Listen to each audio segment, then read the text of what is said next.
तो हम जानते हैं कि जो फ्लूइड्स हैं वो एक्सपैंड या कॉन्ट्रैक्ट करते हैं अगर हम उन पर प्रेशर या टेम्परेचर को अप्लाई करें तो।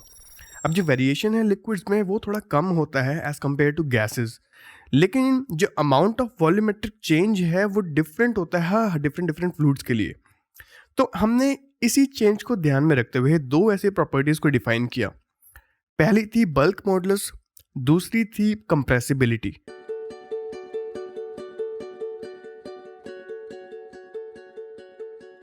अब जब हम वेरिएशन की बात करते हैं तो या तो हम प्रेशर का वेरिएशन देखते हैं टेम्परेचर को कांस्टेंट रख के, या फिर हम टेम्परेचर का वेरिएशन देखते हैं प्रेशर को कांस्टेंट रख के। तो हम दोनों का वेरिएशन एक साथ कभी नहीं देखते। तो ये एक कॉमन ऑब्जर्वेशन है कि जो फ्लूइड्स हैं वो कॉन्ट्रैक्ट होते हैं जब उनको प्रेशराइज करते हैं, और जब हम उसको डीप्रेशराइज करते हैं तो वो फिर एक्सपैंड कर जाते हैं, और वो सेम बिहेव करते हैं इलास्टिक सॉलिड्स की तरह। जैसे अगर हम इलास्टिक सॉलिड्स को अभी प्रेशराइज करें तो वो श्रिंक हो जाते हैं, और फिर अगर हम डीप्रेशराइज करें तो फिर से वो अपनी पोजीशन पे वापस आ जाते हैं।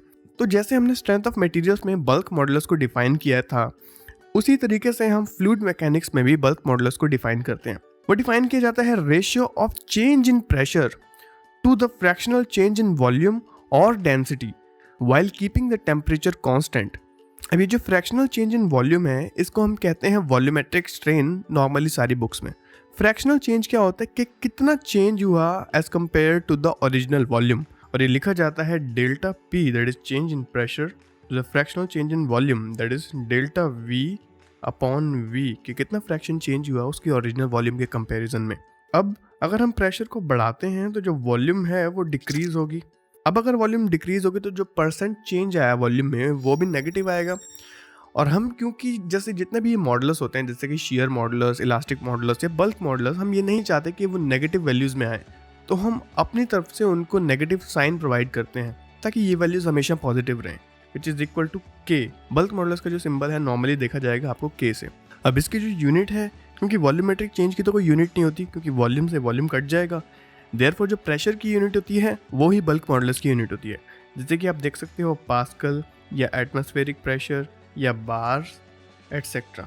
अब ये जो बल्क मॉडुलस है ये डिफाइन किया गया है काफ़ी सारे फ्लूइड्स के लिए। तो अगर हम प्रेशर का पता है कि कितना प्रेशर लगना है किसी सिस्टम पे, और बल्क मॉडुलस भी पता है, तो हम ये निकाल सकते हैं कि उसमें कितना वॉल्यूम चेंज आने वाला है।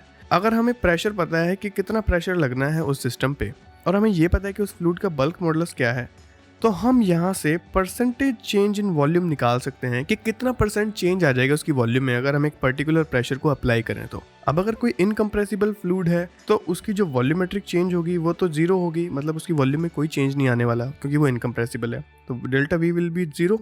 अब बल्क मॉडुलस की डेफिनेशन क्या कहती है, that is K is equal to delta P upon negative delta V upon V. Since delta V is equal to zero, that is delta P upon zero. Now 1 upon zero is equal to infinity. It means हमें यहाँ से ये पता चलता है कि अगर bulk modulus की वैल्यू ज़्यादा है तो उसका जो परसेंटेज वॉल्यूमेट्रिक चेंज है वो बहुत ही कम होगा, और उस कम चेंज के लिए भी हमें बहुत सारा प्रेशर अप्लाई करना होगा उस परसेंटेज चेंज को लाने के लिए। तभी जो लिक्विड्स हैं वो जनरली इनकम्प्रेसिबल ट्रीट किए जाते हैं, क्योंकि अगर हम वाटर को ही देखें तो उसके प्रेशर को अगर हम 1 एटमॉस्फेरिक से लेके 210 एटमॉस्फेरिक तक बढ़ाएंगे ना तो उसकी वॉल्यूम में केवल 1% का चेंज आएगा। दैट इज अगर हम उसका बल्क मॉडुलस देखें तो क्या निकल के आएगा, K is equal to change in pressure कितना हुआ, दैट इज 210 अपॉन में वॉल्यूमेट्रिक स्ट्रेन कितना है 1%, मतलब 1 पार्ट चेंज हुआ है। और कितनी वॉल्यूम थी, 100 वॉल्यूम थी, मतलब 100 वॉल्यूम में 1 पार्ट चेंज हुआ है, तो जो 100 है ऊपर चला जाएगा, तो बल्क मॉडुलस की वैल्यू क्या आएगी 21000। और जो वैल्यू है मैंने बताया था यूनिट क्या रहेगी, ATM he, that is ATM। तो जनरली जो वाटर का बल्क मॉडुलस है वो 20,000 से लेकर 21,000 के बीच में ही रहता है, डिपेंडिंग अपॉन द इम्प्योरिटीज़। लेकिन अगर जो हमारा फ्लूइड है वो स्पीड ऑफ साउंड से मूव कर रहा है और एकदम से हमने उसको एब्रप्टली रोक दिया किसी पॉइंट पे, तो उस पॉइंट पे हमें डेंसिटी के वेरिएशंस देखने को मिलते हैं, और तब वहाँ पे उन प्रेशर वेव्स की वेलोसिटी को जानने के लिए बल्क मॉडुलस का यूज़ होता है। और उसके लिए फॉर्मूला निकल के आता है C is equal to √K by rho, where K is the bulk modulus and rho is the mass density and C is the velocity of pressure wave। अब हम जानते हैं कि हम mass density को लिख सकते हैं mass upon volume से, और mass को लिख सकते हैं density into volume से। अगर मैं इस इक्वेशन का पार्शियल डेरिवेटिव देखूं तो क्या आएगा, dm is equal to rho into dv plus v into D rho. Since mass is constant, तो कांस्टेंट का डेरिवेटिव जो होता है वो होता है zero, that is zero is equal to rho D V plus V D rho. And then अगर मैं इसको इस साइड ले जाऊँ तो क्या आ जाएगा, negative rho D V is equal to V D rho. Then again मैं इसको थोड़ा इंटरचेंज करूँ तो D V upon V is equal to D rho upon rho, और नेगेटिव साइन मैं इधर ही रखता हूँ। अब इस रिलेशन को हम अप्लाई करते हैं बल्क मॉडुलस वाली इक्वेशन में। बल्क मॉडुलस की इक्वेशन क्या कहती है, k is equal to del p upon del v upon v with a negative sign. Now negative del v upon v को मैं इंटरचेंज कर सकता हूँ del रो अपॉन रो से, तो यहाँ पे मैं वैल्यू पुट कर दूँ k is equal to del p upon del rho upon rho. इस रो को अगर मैं ऊपर ले जाऊँ तो क्या आएगा, k will be equal to rho del p upon del रो।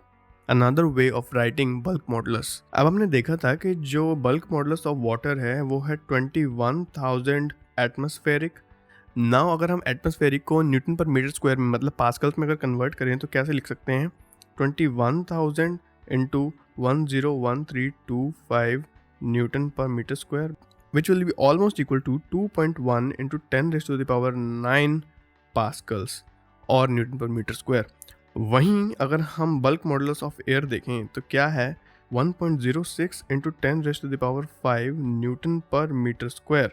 तो वाटर और एयर के बल्क मॉडुलस में अगर रिलेशन देखें तो क्या निकल के आता है कि air is 20,000 times more compressible than water. और वहीं अगर बल्क मॉडुलस ऑफ स्टील देखें तो वो निकल के आता है 2.1 into 10⁻11 Pascal's.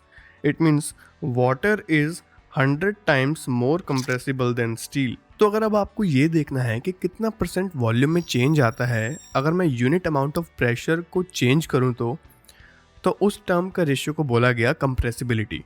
That is delta V upon में V divided by delta P is equal to compressibility. Compressibility को यूजुअली डिनोट करते हैं बीटा से। तो सिंपल शब्दों में मैं कहूँ तो ये रेसिप्रोकल है बल्क मॉडुलस का, और मैं इसको लिख सकता हूँ beta is equal to 1/k where k is our bulk modulus and beta is the compressibility, right. तो आई होप इस PDF से आपका ये जो टॉपिक है बिल्कुल ही कंप्लीट हो जाएगा। दोबारा आपको कोई और बुक या कॉपी देखने की ज़रूरत नहीं पड़ेगी। मैं कोशिश करूँगा कि सारे के सारे क्वेश्चंस आपके लग जाएं, ऑलमोस्ट सारे। अगर कोई टॉपिक छूट रहा होगा तो उसकी वीडियो मैं ज़रूर अपलोड करने की कोशिश करूँगा। थैंक यू सो मच इस PDF को इतना प्यार देने के लिए। काफ़ी सारे लोगों ने इसको अप्रिशिएट किया। तो एक लास्ट टॉपिक बचता है, उसको कहते हैं हम what is an ideal fluid. अब आइडल फ्लूइड पे क्वेश्चन आते हैं एग्जाम में कि ये कौन से फ्लूइड की प्रॉपर्टी है, तो आपको टिक करना होता है that it is an ideal fluid. अब आइडल फ्लूइड वो होता है जिसमें कोई भी शियर स्ट्रेस नहीं होता, लेकिन रियल लाइफ में सभी फ्लूइड्स में शियर स्ट्रेस लगता है, और जिस फ्लूइड में शियर स्ट्रेस होता है उसमें विस्कोसिटी भी होती है। तो अगर आइडल फ्लूइड में शियर स्ट्रेस नहीं लगता तो उसमें कोई विस्कोसिटी भी नहीं होती। उसी के साथ साथ जो आइडल फ्लूइड है वो इनकम्प्रेसिबल फ्लूइड्स होते हैं, लेकिन रियलिटी में लिक्विड्स में बहुत माइन्यूट अमाउंट ऑफ कंप्रेसिबिलिटी जो है वो पोजेस होती है। लास्ट जो आइडल फ्लूइड्स हैं वो हीट ट्रांसफर नहीं कर सकते, तो वो फ्लूइड जो इन सभी एजम्पशंस को फुलफिल करते हैं उनको कहते हैं हम आइडल फ्लूइड्स। और रियलिटी में कोई भी फ्लूइड आइडल फ्लूइड नहीं होता। सभी फ्लूइड्स में शियर स्ट्रेस और विस्कोसिटी, हीट कंडक्शन और कंप्रेसिबिलिटी होती है। तो इसी के साथ मिलते हैं नेक्स्ट लेक्चर में। तब तक के लिए आप लोग पढ़ते रहिए, अपने गेट IAS JEE की तैयारी चालू रखिए। मिलते हैं नेक्स्ट लेक्चर में।